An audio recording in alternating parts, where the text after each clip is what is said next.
Oi pessoal, tudo bom? Estamos em mais um de Galho em Galho, o podcast oficial da Monkin, aqui na ACAT dessa vez, daqui a pouco em outros lugares também, mas por enquanto aqui diretamente da ACAT.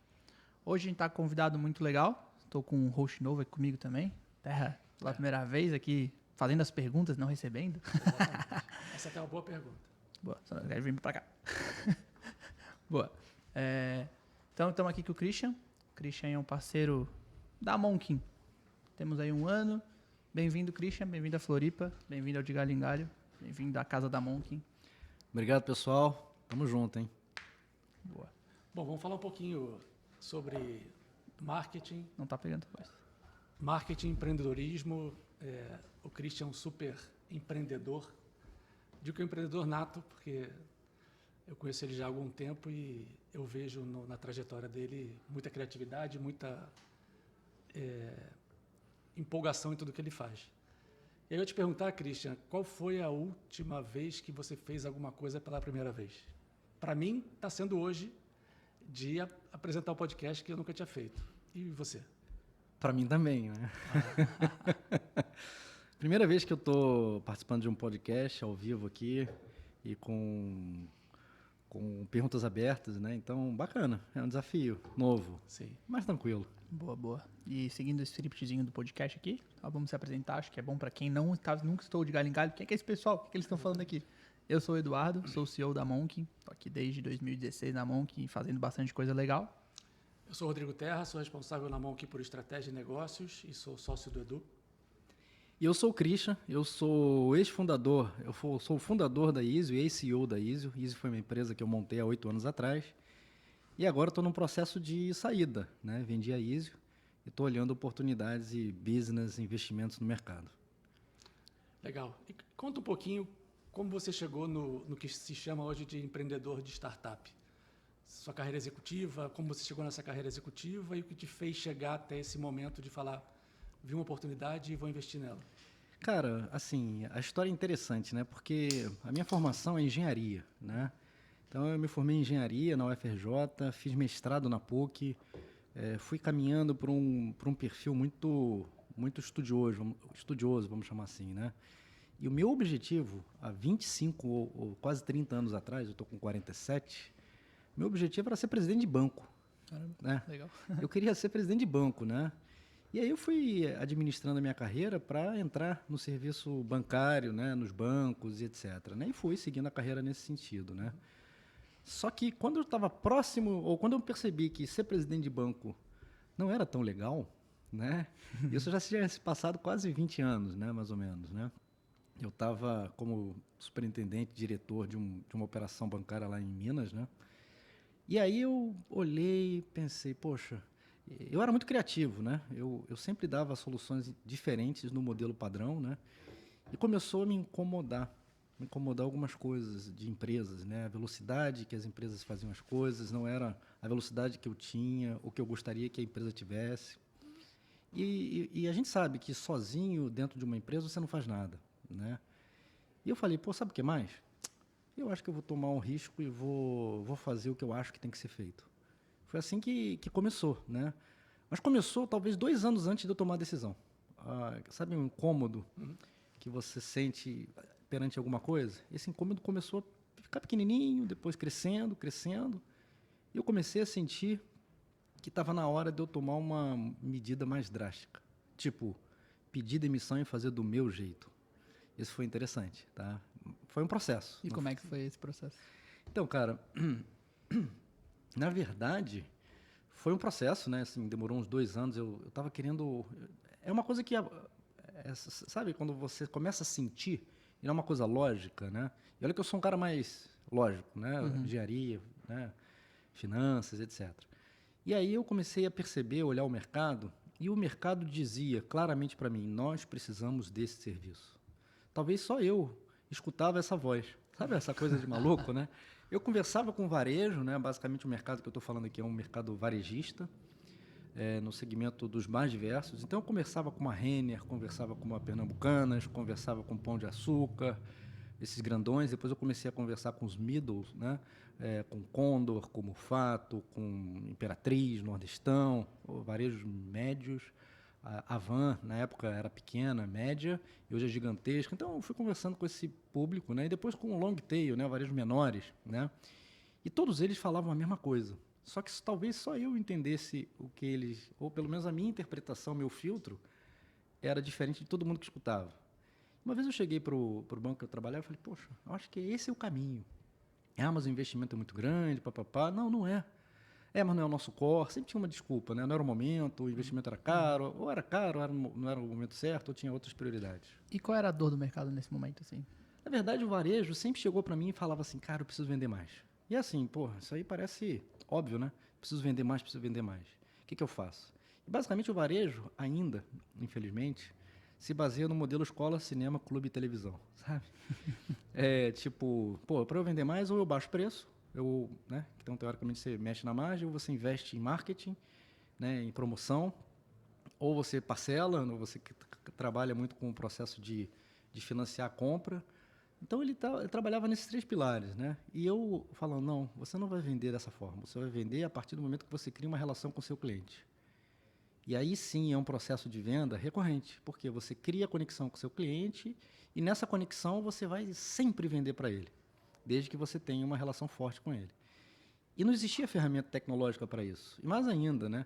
Existiam tantos dados que só que ninguém sabia o que fazer com ele. Então eu juntei essas 2 coisas, dados e cliente, e criei um CRM, né? Um CRM, mas com foco no varejo, capturando dados direto do PDV, do RP, etc. Então conectava isso e começava a entender não só o cliente comprando, como o perfil de consumo dele, a recorrência, a frequência, a recência, o nível de produto que ele se interessava e qual é o next best offer, qual é a próxima melhor oferta para esse cliente, ou qual é a melhor oferta para esse cliente, não a próxima, mas talvez a primeira. Qual é a segmentação desse cliente do ponto de vista de probabilidade de recompra. Então, tudo isso era uma coisa que estava na minha cabeça muito claro. Eu só precisava transformar isso em tecnologia, né? Foi o que eu fiz. Pedi demissão. O processo aconteceu uma vez que eu tirei umas férias com a minha esposa, né? A gente foi para Cancún. Eu estava embaixo de uma árvore, tomando um drink. Não estava ruim, né? Não vai falar que caiu uma maçã na sua cabeça. Quase isso. Eu estava lendo um livro e eu falei, sabe o que mais, Fernanda? Acho que eu vou pedir demissão. Tomei a decisão, não foi acho. Ali eu tomei a decisão. Foi quando isso? Desculpa. 2013. Eu tomei a decisão. Só que eu falei, isso era o quê? Outubro de 2013, tá? E eu estava desde 2012 remoendo isso, né? Quando eu tomei a decisão, 2013, outubro, eu falei, não, mas calma. Quando eu voltar, eu vou esperar chegar o meu bônus, que eu tinha tido uma performance boa, muito boa, por sinal. E quando eu receber meu bônus, vou esperar uma semaninha e eu peço demissão. E nesse período de outubro até março, que era o período de pagamento do bônus, eu comecei a trabalhar incansavelmente, né, de madrugada, nas noites, acordando cedo, pensando no projeto, comecei a desenhar o projeto, né? Então, em março, aí eu recebi o bônus em março, em abril, final de abril, início de maio, eu pedi demissão, né? E foi um negócio assim, mas como assim? Você acabou de ganhar um excelente bônus, você é um cara super bem-quisto aqui na empresa, a sua equipe, que era gigantesca, gosta muito de você. Falei, cara, eu acho que eu vou empreender. Mas, você vai tomar esse risco? Falei, vou. E se der errado? Eu peço emprego de volta. Já que bom, gostam né? tanto de mim, né? Já que gosta de mim, né? Então eu peço emprego de volta e vida que segue. E eu não estava com esse plano B. Para mim era plano A. E aí eu te fiz um trabalho mental de falar assim, poxa, eu não quero plano B. Se der certo ou se der errado, não existe isso. Vai dar certo. Então eu comecei a botar isso na minha cabeça que ia dar certo. Tem um aprendizado aí importante, né? Que acho que para todo mundo, que não pode ter plano B. Se você abrir 2 frentes, o plano A eu vou dedicar 80% e o plano B 20%, você dilui sua dedicação, dilui seu foco e acaba se perdendo um pouco no objetivo. Então, um pouco do que você falou, né? Eu tomei a decisão de estar 100% num caminho, eu acho que é o melhor caminho. Agora, conta pra gente um pouco assim a questão do início mesmo, né? Como é que você preparou lá o MVP? Como é que você se preparou para a primeira venda? E como é que foi essa primeira venda? Então, talvez o meu processo de tomada de decisão para sair de onde eu estava para empreender tenha sido um pouco precipitado, mas olhando de retrospectiva. É muito difícil você avaliar isso estando no momento.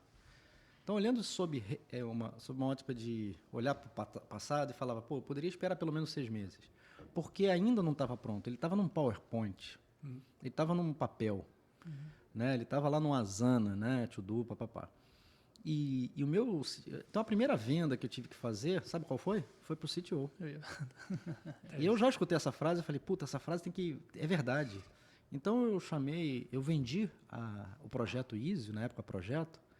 Na verdade, tinha outro nome, né? Era Sertões. Projeto Sertões. Por que eu não me lembro.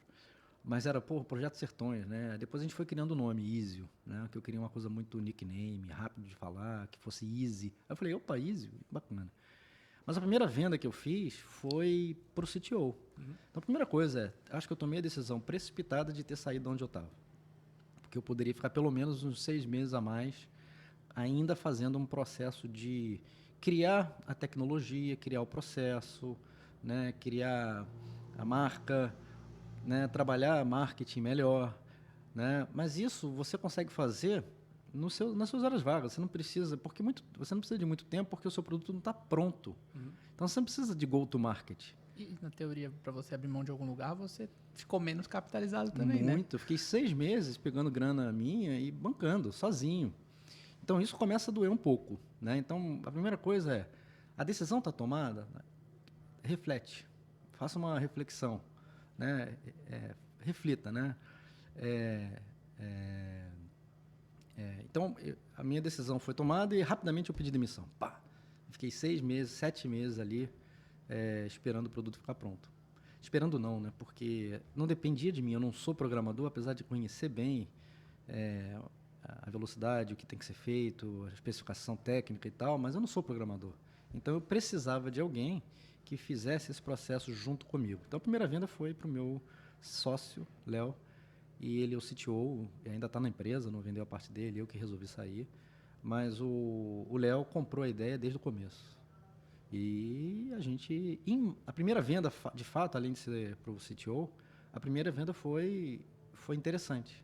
Eu usei a minha credibilidade no mercado que eu tinha para visitar um varejo pequeno, chama-se Bandeirante, fica em Birigui, ou seja, não sei se vocês conhecem Birigui, mas é no interior de São Paulo, uma cidadezinha que tem 120 mil habitantes. Olha que doido. E eu fui falar com o Paulo e com o Marcos, os 2 donos na época. E eu vendi o projeto para eles. E eles falaram, isso aí faz sentido. A primeira venda, eu falei, se a primeira venda foi fácil assim, as outras 1000 vão ser, mole, né? Então, a primeira venda foi essa, né? Foi interessante porque eu vendi o quê? Conceito.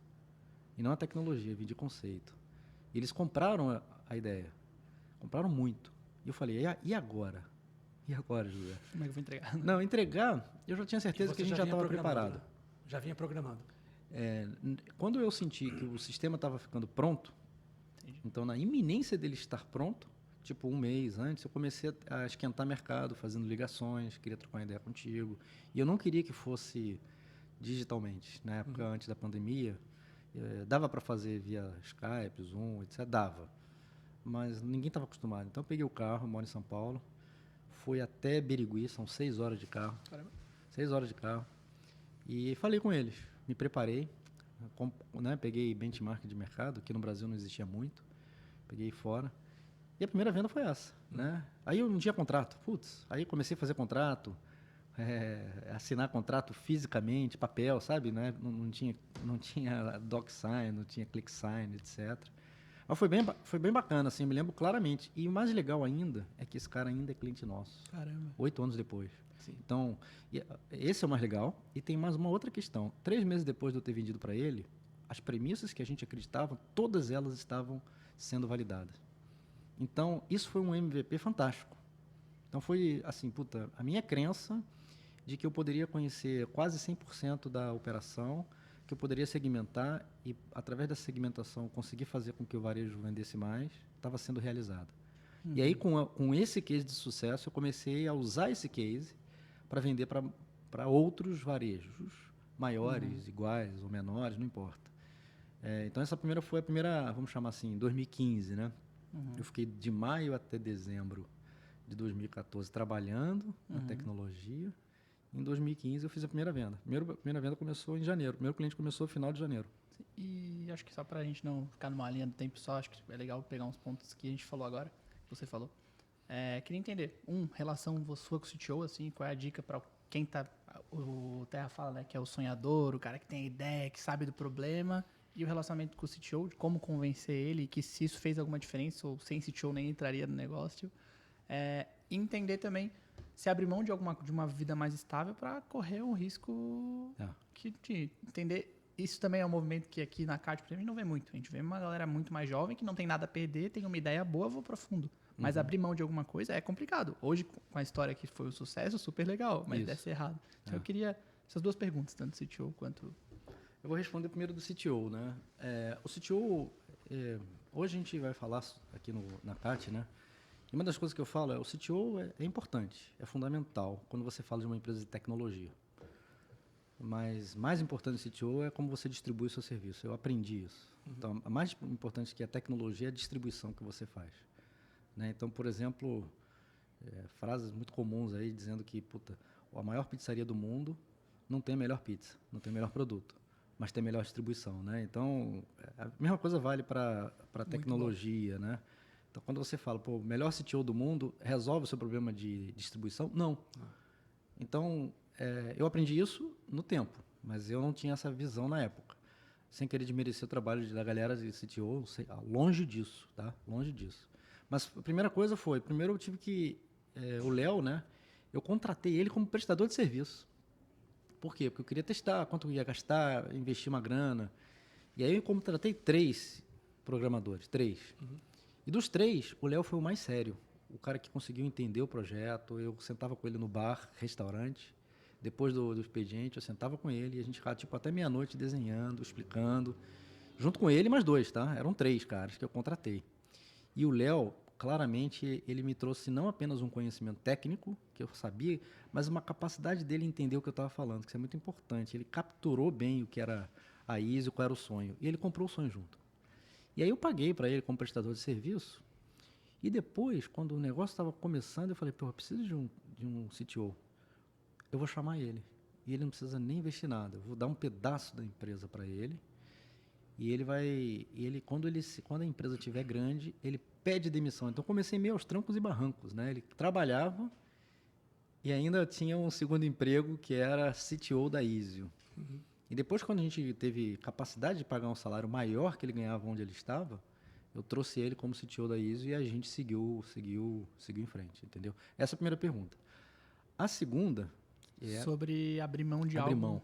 Cara, também é muito difícil. Para mim foi uma das coisas mais difíceis, né? Você está acostumado olha que bacana. Eu tinha carro da empresa, carro bom, carro caro, sabe? Eu tinha bônus, bom salário, secretária, uma equipe de 150 pessoas, reconhecimento da própria empresa, da própria equipe, ou seja, tinha aquela coisa do ego, né? Só que tinha uma coisa me incomodando.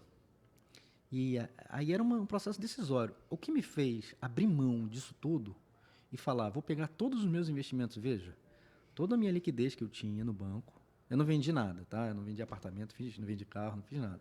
Mas eu peguei todo o dinheiro que eu tinha e falei, esse dinheiro vai ser para me bancar durante 2 anos. Né? E eu tinha um custo fixo alto. Tudo bem, a minha família é pequena, né? Eu não tenho filhos, então é mais fácil. Mas, e a minha esposa falou, não...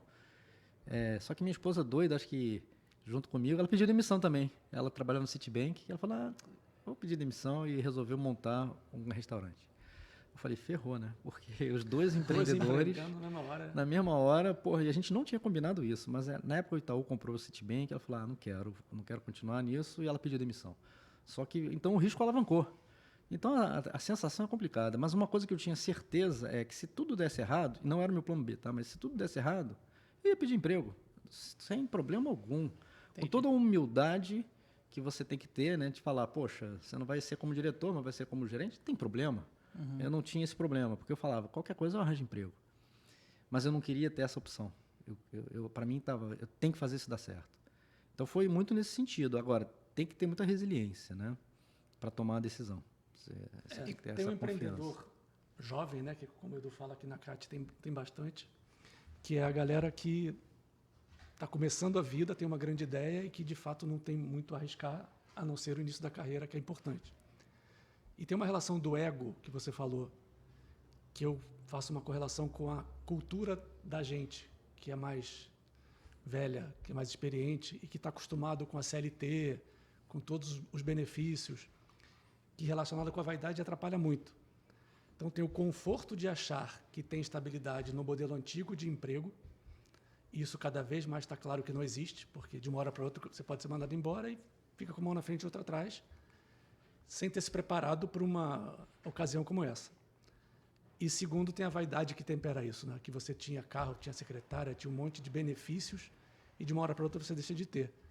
Então, é uma relação que a nossa geração tem que pensar muito profundamente se de fato ela faz diferença nas grandes corporações e se vale a pena para ela mudar, ou se deixa o mundo andar da forma que ele mesmo quer e não muda a vida, mas fica sempre com aquela questão, será que se eu fosse por esse caminho eu seria mais feliz e teria o mesmo sucesso? Não. Cara, posso Claro, só complementar aqui? Sim. Cara, eu acho que a vida do empreendedor não é para qualquer um. Sim. O cara tem que ter muita resiliência. Eu aprendi o significado dessa palavra, né? É difícil pra caraca, porque você tem muitos altos e baixos todo dia. Às vezes você fala, porra, agora sim. E no dia seguinte você tá ferrado. Montanha-russa, né? É montanha-russa, cara. É muito foda. Não, Desculpa aí o francês, né? Não, aqui tá liberado, tá liberado. Mas eu acho que entrando nessa de empreender, eu tô empreendendo há 6 anos. Assim, foi meu primeiro emprego sério, foi a Monk, assim. Então Olha. é uma loucura. Eu tenho 27 anos e meu pai, acho que era uma geração onde foi muito contra, sabe? Eu falei, vou empreender. E Floripa é cheio de funcionário público. Cheio. Então, assim, não, você vai fazer concurso público igual toda uma família, como todo mundo tentou, ou vai procurar um emprego legal para ficar anos. Eu falei, não, eu vou empreender. Foi a minha primeira briga como empreendedor, acho que numa linha diferente, você abre mão de alguma coisa. Eu falei, não, pai, eu vou empreender. Ele, então não vou ajudar financeiramente. Eu falei, beleza, vou vender ingresso de festa, vou fazer a Monk virar. E ali já começou a resiliência, né? De falar assim, não, é o que eu quero, vou fazer virar, não tenho plano B. O plano B vai se sustentar de alguma outra forma. E ali começou a Monk. Então, acho que são gerações diferentes, são pensamentos diferentes, mas eu acho que é a mesma cabeça de empreendedor, né? Eu vou brigar. Agora, é interessante que essa cabeça que eu tinha de empreendedor já existia dentro das empresas nas quais eu passei. Concordo. Infelizmente, talvez as empresas não perceberam isso. E talvez eu também não. Ou mesmo que eu tivesse percebido, e eu percebi isso durante um tempo antes de eu tomar a decisão, as empresas não tinham... Isso é talvez uma mensagem para as empresas que estão escutando a gente, as grandes empresas que estão escutando a gente, porque eu poderia ter criado isso dentro da empresa. Sim. Eu poderia ter empreendido dentro, intraempreendedorismo é que o pessoal fala. Eu poderia ter empreendido dentro da empresa, né, sendo financiado pela própria empresa, mas a cultura e a cabeça era outra geração. Sim. É sempre aquela coisa, eu tenho um produto, eu vou vender o produto, inclusive o modelo antigo, né, comunica produto, só que agora cada vez mais o produto ele é perecível, né, ele acaba, ele morre. E o nível de lançamentos de novos produtos e lançamentos de novas tecnologias é muito rápida. O produto faz parte da rotina. Isso. E a rotina de qualquer um hoje muda todo dia. Então, se o produto não acompanha a mudança todo dia, ele nasce e morre muito rápido. Isso é uma coisa importante para perceber, e a própria startup de sucesso não pode parar nunca. Não. É um ciclo virtuoso que, se parar um dia... Se não parar de olhar para o futuro, se parar de olhar para o futuro, Sim. ferrou. E tem uma questão também sobre empreender nas empresas, que quando você está empreendendo sozinho, o risco é só seu. Quando você está empreendendo junto com uma empresa, o nível de pessoas que assumem a mesma responsabilidade e o mesmo risco é muito grande. E a maioria das pessoas não está pronto para bancar isso. Então, você chega numa empresa e fala, presidente, eu quero fazer uma nova vertical na empresa que é complementar a tudo, mas a gente nunca fez. O nível de decisão lá dentro é enorme. O nível de exposição, muitas vezes, para uma matriz ou para O próprio presidente vai falar, peraí, porra, quem é esse maluco? Exatamente. Quer dizer, ele já faz um trabalho bacana, bem feito, e agora ele quer largar o que ele faz aqui dentro para fazer uma coisa que a chance de dar certo é baixa, Sim. né? E quando eu olhava a estatística, ferrava, né? Por exemplo, 90% das empresas que abrem, fecham em 2 anos. Sim. Aí você vai, porra, então tem que ter uma força mental muito grande, ter resiliência, força mental, acho que são a mesma coisa, né? Dita de forma diferente, mas sim. E se você olhar a estatística, ferrou. Se você fosse basear na estatística, ferrou. Então pega a ideia sozinha. Outra coisa que também crença, não fala para ninguém. Exatamente. Não fala para ninguém da sua ideia. Cara, é verdade, né? Você tem que ter um certo cuidado para não sair falando tudo para todo mundo. Porém, a ideia é um pedaço pequeno do processo. O grande desafio está você transformar isso em realidade. E aí pode parecer, né, batido, mas isso é fato, né? Eu tenho uma ideia, mas eu não posso falar não, porque senão você vai copiar. Porra, Tem um amigo meu que dá o exemplo exatamente isso. Né? Ele fala assim, uma grande ideia não vale nada. não vale nada. Se você botar no qualquer site de leilão, vendo uma ideia, você não vai conseguir R$1, R$10 nessa ideia. Agora, quando você faz ela tracionar, estrutura ela, obviamente você vai conseguir alguma coisa. E tem uma outra história que é, um amigo meu uma vez trabalhava para uma grande marca. Ele falou, cara, eu inventei um negócio aqui que é muito diferente. Você toparia botar 1% da verba de marketing nesse meu projeto? Não, não faz sentido. A gente precisa focar 100% no que a gente já faz desde muito tempo atrás. Ele ficou com a mesma questão sua, passou 1 ano, 2 anos, ele saiu da empresa e investiu no modelo dele. Hoje ele investe do bolso mais do que esse 1% que ele tinha pedido para uma empresa. Então, aquela história, se você acredita, se a ideia é boa, se você envolve as pessoas certas, que te ajudam a crescer junto e são complementares a você, o negócio vai ser estruturado e o negócio não vai acabar nunca. Né? A vontade passa por tudo. Isso. E a competência. Né? E até entrando numa linha mais teórica dentro do mundo de startups, a gente está aqui na CAT. A CAT é Open Innovation, então inovação aberta mesmo. O que é inovação aberta? É a gente ter a ideia para todo mundo ver. Então eu vou ajudar uma startup que fica aqui, mas você vai ter que fazer a ideia em conjunto. A gente até fez um projeto junto com aquela Speedbud, muito legal, de entrega de drones com cerveja e tal, e estão com o iFood agora também. E o iFood, Ambev e tal, todos se juntaram e falaram assim, cara, vamos nós investir na pesquisa juntos para ter uma solução para o mercado que vai ser muito boa. E aí fizeram juntos. Então isso é a inovação aberta que está muito em alta hoje, né? As grandes startups que estão crescendo, estão recebendo aqui, digo a CAT, digo até próprio Cubo, próprio São Paulo, acho. Essa é a inovação aberta, né? Conseguir trabalhar junto e pensar em coisas juntos que é para o mercado. Então, a tecnologia que a Ambev está investindo aqui, ela quer que todo mundo saiba o que está acontecendo para fazer outros produtos além disso. E aí começa a ter uma colaboração e um produto muito mais rico, com um valor muito mais...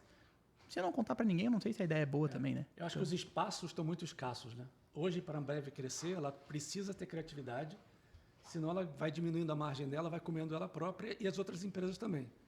Quando você complementa as coisas, então a Ambev teve a ideia, sentou com uma empresa que faz os drones, uma empresa de distribuição que é o iFood, eles criaram um espaço novo no mercado que permite eles crescerem muito mais e muito mais rápido do que eles fariam olhando só para dentro da caixinha de cada um. Né? Eles nem criaram, não criaram a solução juntos. Eles arrumaram a tecnologia juntos, entendeu? Então, assim, eles, por exemplo, a iFood vai andar sozinho com o drone, a Ambev vai andar sozinho para caminhos diferentes. Só que os problemas, eles dividiram. Exatamente. Com certeza a Ambev teria um problema, o iFood teria... Não, Ambev, eu tive um problema aqui. E aí, quando junta, fala, cara, esse problema é fácil resolvido porque eu tive um problema muito maior e consegui pegar. Deixa eu pegar um gancho, você falou da CAT e do Cubo, né? Um dos meus pontos de tipping points, vamos chamar assim, foi o fato de eu estar dentro do Cubo. Sabia? Quando eu comecei em 2014, na minha casa, não tinha escritório. Ficava até no escritório de um grande amigo, Fernando Manfio, dentro da Goon, porque ficar em casa é muito ruim, né? Então eu ia lá no escritório, sentava lá, ajudava eles de alguma forma, né? Mas fazia a ISO andar. E eu me bancando, né? E aí quando eu pleiteei para o Cubo tinha acabado de nascer, 2015 e tal. Eu entrei em 2016, março ou maio de 2016, não me lembro. Cara, mudou o nosso patamar. Pô, mas o que aconteceu? Pensa o seguinte, pensa um sapato no estoque, ninguém vê. Agora pensa esse mesmo sapato na vitrine, todo mundo vê. Então quando eu entrei para o Cubo, eu passei a ficar na vitrine. Esse é o primeiro ponto. Segundo, o ecossistema, aí você falou, né? O ecossistema de vários empreendedores ao mesmo tempo junto, formando uma densidade populacional de pessoas pensando, cada um com seu business, mas com todo mundo com o mesmo desafio de crescer, de montar uma tecnologia bacana, nova, etc. Ali, cara, ali eu cresci. E eu tive uma humildade grande de olhar para o lado e ver um cara de 25 anos que sabia mais do que eu em processo de venda. Eu falei, não pode ser, cara. Eu era diretor de vendas de uma... Aqui, né? Aqui, ó. E aí, cara, eu olhava... Daniel, por exemplo. Daniel da EUNerd. Porra, ele me deu um livro, né? The SaaS Sales Method. Né? O método SaaS de vendas, né? Eu li esse livro e falei, porra, eu fiquei apaixonado pelo livro. Depois eu fui comprando vários outros livros e aprendi. a estruturar predictable revenue. Ou seja, antes de eu trocar essa figurinha, por exemplo, com o Daniel, ou com o Rodrigo Murta, lá da Lookbox, e assim vai, tem vários outros nomes de peso que eu aprendi a conhecer e replicar. Então, eu consegui, dentro do Cubo, o fato de eu estar do lado de gente boa me fez ficar melhor. Sim. De fato. Né? Então, não só isso, o Flávio Pripas, que sempre trazia insights, trazia cliente. Então, ali no Cubo eu tinha acesso a investidor, acesso a cliente, acesso a outros empreendedores, certo? E tudo ali muito selecionado. Não entrou ninguém no Cubo que não merecia estar lá. Então, era um processo seletivo muito, muito, muito maneiro. E ali, cara, ali a gente cresceu. Ali a gente cresceu, não só a gente cresceu, como a gente achou os 2 únicos investidores da ISO. Isso eu ia perguntar, porque a gente falou muito do começo, né, do desafio do começo. Uhum. Eu queria entender a sua palestra sobre do começo ao exit, que é a saída da empresa que você acabou realizando recentemente. Como é que foi essa passagem do seu investimento próprio, passando por fundos ou empresas que investiram em você até a saída, né? E mais crescimento também, né? Exatamente. Então, quando eu comecei, eu falei, esse dinheiro aqui vai servir para 1 ano e meio que eu tinha lá para me pagar. Ou seja, no fundo era eu pagando meu próprio salário e a despesa da empresa. Só que eu vi no começo que, acho que eu errei no planejamento, porque eu gastava mais do que eu tinha. E eu falei, tudo bem, eu vou acelerar a venda e vou gerar receita mais rápido. Isso aí é o desejo. A realidade é mais cruel. E aí, cara, em eu quase quebrei, né? Em 2016 para 2017, eu estava em outubro e eu falava assim para mim, acho que eu vou ter que procurar emprego. E eu tinha já uma equipe, já tinha cliente, já tinha alguns clientes rodando, mas não tinha receita suficiente para bancar o meu crescimento, para bancar a equipe, né? O meu salário, o salário do Léo. Então, cara, eu falava, ferrou. Né? Foi quando eu falei, em janeiro eu acho que eu vou quebrar, vou ter que fechar a empresa. Estava em outubro, olha que doido, setembro de 2016, dentro do Cubo já, e com muita exposição. Só que o fato da minha estrutura comercial era eu que vendia, eu não tinha uma máquina, predictable revenue, né? Eu não tinha uma máquina de vendas previsíveis, eu ainda não conhecia esse conceito. E mais ainda, lá naquela época não existia...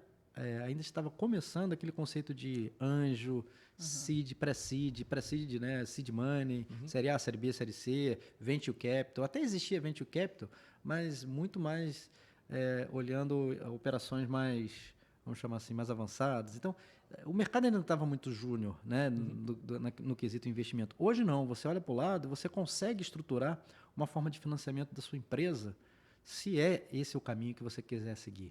Então, na época, não tinha. Era bootstrapping total. Só que esse mercado estava em desenvolvimento.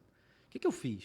Lá dentro do Cubo, eu aproveitei o aniversário do Cubo, de 1 ano, convidei todos os CEOs que eu conhecia, todos, De qualquer coisa.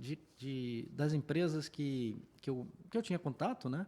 E falava, vem para o Cubo. E na época, todo mundo queria conhecer o Cubo. Então, os CEOs era fácil de você trazer. Aí foi o Juscelino lá do Martins, né? Foi o João, presidente CEO lá do Tribanco, foi o Antônio, presidente da DOC, da Conductor. Eu fui convidando todo mundo. E aí, ali, um deles chegou para mim e falou, eu tenho interesse, bora conversar? E lembra, eu tinha 3, 4, 5 meses de caixa só, dinheiro próprio.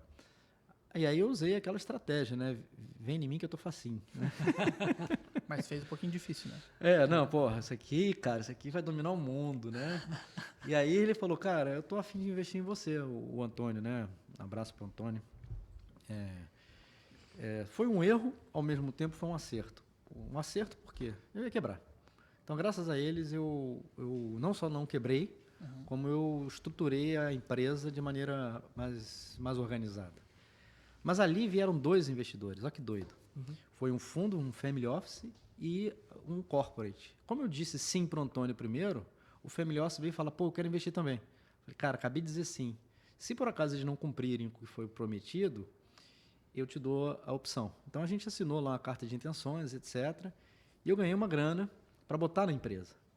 Só que o primeiro erro, então, foi sorte, porque eu tomei a iniciativa de chamar os caras e fazer um pitch com esse objetivo, tá? Só que o erro que eu cometi foi, eu fiz uma venda da ISO que tinha 1 ano e meio para um corporate, uma empresa que faturava mais de 100 milhões, 200, 300, sei lá quanto por ano. Então ela comprou a gente, comprou 51%, ou seja, já comecei todo errado. Então a primeira dica, ou a segunda dica que eu dou, ou a terceira, o que for, olhe para a sua estrutura de capital, né, o seu cap table, né, como é que está o seu, como é que é, não se dilua rapidamente. Tá? No meu caso, eu tive que me diluir, eu não me preparei para isso, porque eu tinha uma perspectiva de aumento de venda, não consegui, o custo estava lá, e eu tive que pagar salário de todo mundo, então eu fui acabando com o meu dinheiro, e eu sabia que ele ia acabar. E aí eu fiz todo esse processo em 3 meses, e vendi 51% da ISO, 50% com a opção de ele comprar um quando virasse SA. E aí, cara, o que aconteceu? Quando você vende para um corporate, o que é um corporate? É uma empresa já estruturada no mercado, você vende a sua empresa para um corporate, sabe o que vai acontecer com a sua empresa? Ela vai acabar, ela vai ser diluída dentro desse corporate. E não foi isso, deu isso. Eu virei diretor da empresa que comprou da gente, e a minha equipe, que era uma empresa, virou uma área dentro da DOC, né? Ele voltou para o modelo, Voltei para o modelo que você correu, né? Exatamente. Então, veja a dor, né? E você com sonho, eu virei um prestador de serviço para os clientes da DOC. Nada contra. Ao contrário, né? O Antônio é um cara visionário. Então, ele enxergou que tinha oportunidade, me conhece como profissional e não como empreendedor, sabia que eu tinha uma equipe ali, botou uma grana lá que a empresa tinha, comprou a gente e botou lá um contrato. Eu posso falar que isso foi meio que de forma inconsciente, você voltando um pouco para a sua zona de conforto, de já conhecer a empresa, de estar ambientado com esse processo, ou não teve nada a ver? Não, nesse caso não. Não foi uma coisa inconsciente querendo voltar para a zona de conforto, né, para o colo da mãe, né? Sim. Não eu foi. Já sei fazer, né? Tal. Não foi, porque eu não queria. Era a única opção que eu tinha ali naquele momento. E o meu dinheiro eu tinha 19 mil reais no final de dezembro. E eu tinha que pagar o salário, 19 mil. Não dava para pagar salário. Sim. Nem o meu. O meu, muito esquece. O meu esquece. Já tinha acabado faz tempo, né? Exato. Eu tinha 19 mil reais só. Aí tinha algumas opções. Vender carro. Mas o carro eu vou vender, vou ficar por mais 2 meses. Não resolve. Vou vender meu apartamento, minha mulher me mata. Então, o que eu fiz? A minha opção que eu tenho aqui é não deixar a empresa quebrar e eu vou acelerar. Só que acelerar dentro de um corporate. Foi o que a gente fez. E uma dúvida. Você falou que tinha mais alguns meses, mas você ainda acreditava no negócio? Sim. O grande ponto ali era, eu precisava de dinheiro para estruturar, para poder acelerar crescimento, mantendo o custo fixo. Então, mantendo o custo fixo, eu ia gerar crescimento. E a gente cresceu pra caramba durante a estadia lá na DOC. Cresceu.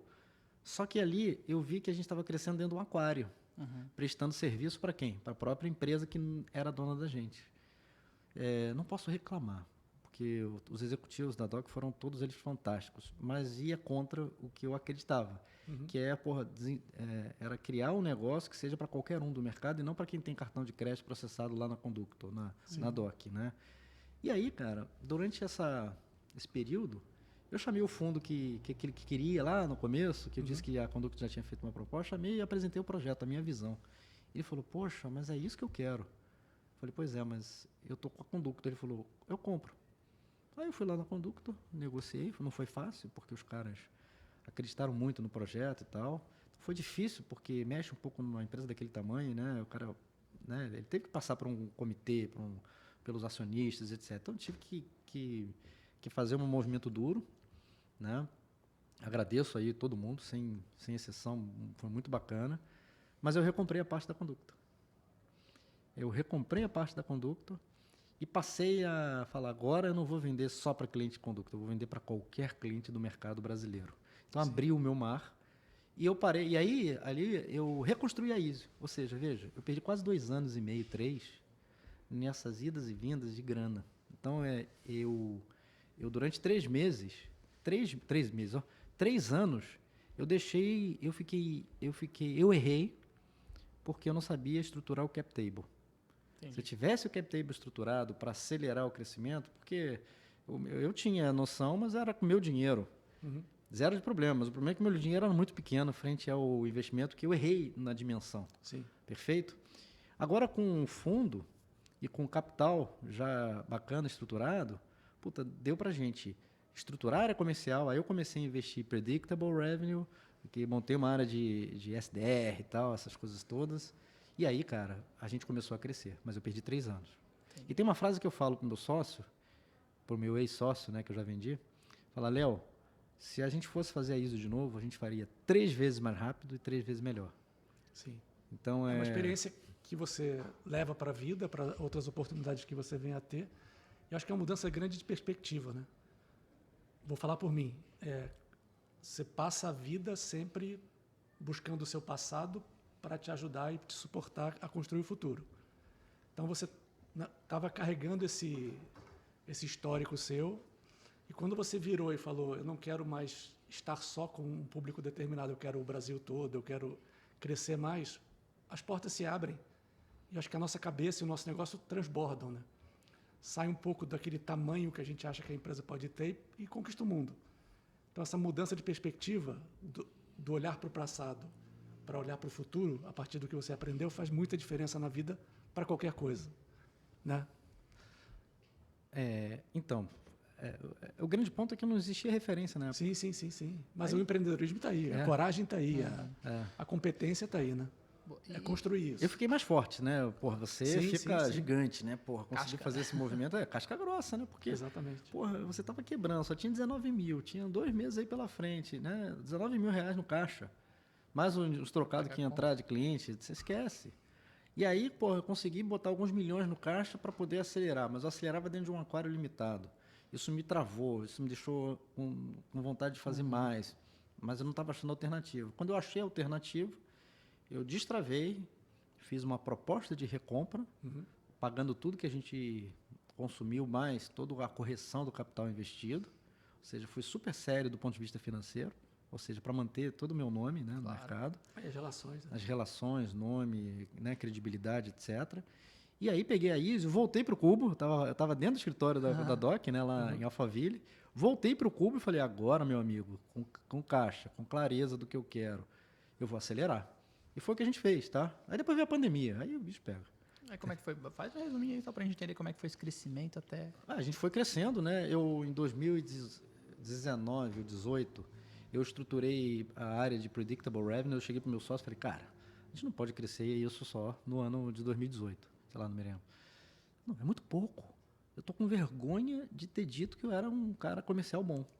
Né? Eu falei, pô, eu sou bom comercial. E eu só cresci isso? Que vergonha. Então eu cheguei pro Léo e falei, cara, me desculpa, mas a gente vai fazer isso no ano que vem, tem que ser diferente, tem que ser o dobro, o triplo. E aí eu montei, aí veio o Daniel, né, eu fui pegando referências, né, o que eu vou fazer? Aí eu peguei o modelo da Salesforce, estudei o modelo da Salesforce, como é que ela cresceu no Brasil, como é que ela cresceu no mundo. Eu peguei literatura mesmo, né, e comecei a ler todos os livros que tinha, todos. E aí eu falei, já entendi o modelo, agora vamos executar. Então, teoria é uma coisa, agora vamos para a prática. Contratei um SDR, comecei a treinar, vi qual é a função dele, separei as funções, especializei, contratei um account, aí comecei a trabalhar. Cara, começou a dar certo. Falei, opa, e se eu botar mais SDR e mais account, eu consigo aumentar a venda? Ou seja, predictable revenue. Ou seja, sim. Opa, interessante. Então, no final de 2018 e 2019, a gente começou, opa, que bacana, isso aqui funciona, né? E aí eu fui estruturando isso ao longo de 2019, e aí veio a pandemia, né? E aí eu falei, puta, e aí? Aí o fundo me pressionando para reduzir gente. Eu falei, não. E eu tinha combinado com o fundo de fazer um novo aporte, porque eu já estava com um modelo de negócio bem estruturado, o que eu queria fazer era acelerar esse modelo de negócio. Só que na pandemia todo mundo ficou com medo.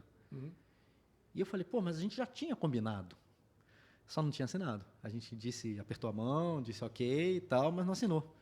E dado esse cenário, a gente não vai cumprir, né, o prometido. Então, eu me vi num cenário do seguinte, putz, eu estava com todo o meu plano de crescimento baseado nesse investimento e agora ele não acontece. E aí, o que eu faço? Falei, sabe o que mais? Foda-se. Eu acelerei. Eu acelerei na pandemia num cenário de total incerteza, sendo muito pressionado para reduzir gente. Então, eu não reduzi gente e acelerei. Cara, a gente triplicou quase o tamanho. de 2019 para 2020. Nossa. Tá? Então, foi legal pra caramba, porque foi muito bom. Você Só que, acreditou, manteve o plano? Só que eu estava sem grana. Eu Sim. estava crescendo sem dinheiro. Mas eu acreditava no modelo de venda, no modelo de produto, de criação de produto. A gente estava ajustando.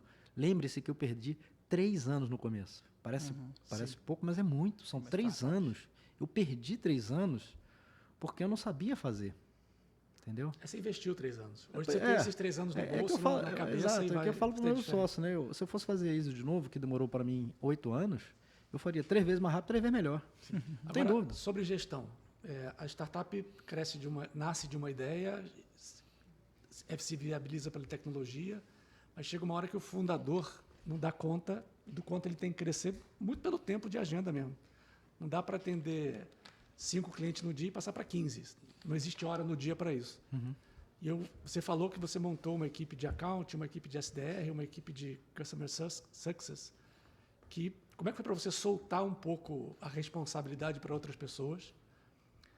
O quanto isso te fez crescer? E aí era importante você já ir para um caminho de como foi a saída. Acho que a gente está já com o tempo Já também, né? Exatamente. Cara, assim, foi difícil pra caramba, porque quando você faz tudo sozinho, você sempre é o melhor naquilo que você faz. É difícil chegar a uma pessoa e fazer melhor do que você. Sim. Não que as pessoas não sejam melhor do que você, mas você aprendeu a fazer daquele jeito e você acha que aquele jeito é o certo. Então você tem que delegar e confiar. Confiança e delegação, né? Então, esse primeiro ponto, tá? Lá no final da ISO, a gente já estava com operações, né? Um diretor de operações, um diretor de marketing, eu estava muito no comercial, eu queria sair do comercial e botar um comercial para cuidar de vendas, de customer success, etc. Então, isso já estava indo para esse caminho, tá? A minha saída se deu, não porque eu queria ganhar dinheiro, não. Foi porque houve um desalinhamento estratégico da minha pessoa com o fundo. O fundo queria ir para um caminho, eu queria para o outro. Como eu já tinha sido muito diluído, lembra que eu estava... O cap table, no começo, eu já vendi metade da empresa. Isso não se faz. Sim. É um aprendizado foda. Mas você não pode fazer isso no começo de uma empresa, ainda mais muito jovem. Você tem que fazer um processo como está escrito nos livros, né? Sim. Já virou bibliografia. Mas eu fiz assim, e era assim que eu estava. Então eu fui muito diluído, e aí eu tinha um processo decisório muito difícil. O majoritário que estava querendo ir para um caminho, eu querendo ir para o outro. Aí eu falei, poxa, sabe o que? E a frase me seguia: Christian, se você fizesse o ISO de novo, você faria 3 vezes melhor, 3 vezes mais rápido. Então eu falei, poxa, por que não investir no outro negócio? Por que não pegar essa grana que eu vou receber, que não foi muito, né? Mas dá para ter uma tranquilidade, e fazer de novo, 3 vezes maior, 3 vezes melhor, mais rápido. Então foi assim o processo decisório que eu tomei de fato, para vender a ISO. Né? Foi duro? Pra caramba, né? Você trata uma empresa como um filho, mas você também tem que se desapegar. Deu certo? Deu. Você conseguiu aprender pra caramba? Aprendeu. Você consegue usar esse conhecimento em outro business? Consigo. Então, bora. O filho a gente cria para o mundo, né? Isso. E depois que o filho sai de casa, a gente tem que voltar para a gente mesmo para entender qual é a nossa nova rotina, né? Que é a questão do ninho vazio. É difícil pra mim, assim, quando eu falo vender empresa, cara, não sei, a Monk... Eu tô dando recado, essa pergunta eu fiz dando recado. Tá? eu tenho apreço pela Monk grande, assim, e eu brinco, mas claro que eu entendo que, e eu tenho ouvido e tenho falado bastante isso, que assim, nenhuma empresa nunca no mundo durou pra sempre, né? Não é a minha que vai durar. Então, assim, ou eu vendo, ou eu saio, ou eu consigo investimento, ou eu mudo, ou eu... Então, assim, uma mudança grande vai acontecer. É uma metamorfose ambulante, né? Porque, no fundo, você não vai ter a Monk como ela é hoje amanhã. Amanhã é diferente. E o mercado é diferente. Então, se você não tiver com uma visão de futuro, na minha leitura, você vai ter que tomar uma decisão agora. Aí falta um porquê, né? E veja, no meu caso, eu tive 2 visões de futuro e contraditórias. Então, sabendo disso, eu falei, não, ou é uma ou é outra. Não existe a certa ou a errada, existe uma visão de futuro. Então, como eu estava com essa diferença de visão, eu achei que foi uma decisão do meu lado acertada para poder fazer outras coisas, entendeu? Entendi. Muito bom, né? Maravilhoso. Se tivesse combinado, não tinha dado tão certo. Não, boa. Acho que profissionalmente eu encontrei vocês dois num momento muito parecido, assim, então obrigado aí pela, acho que a abertura que a gente teve na época de Mangos, na época de projeto, foi muito legal. Então acho que é um momento legal publicamente falar isso. Foi com certeza. bacana, a gravação no Cubo também. Então acho que a gente tem uma história profissional legal aí, que ainda vamos fazer muita coisa junto, pode ter certeza. Então, É legal falar rapidamente como a gente se conheceu, né? nós três? Não, eu vou fazer Não, isso.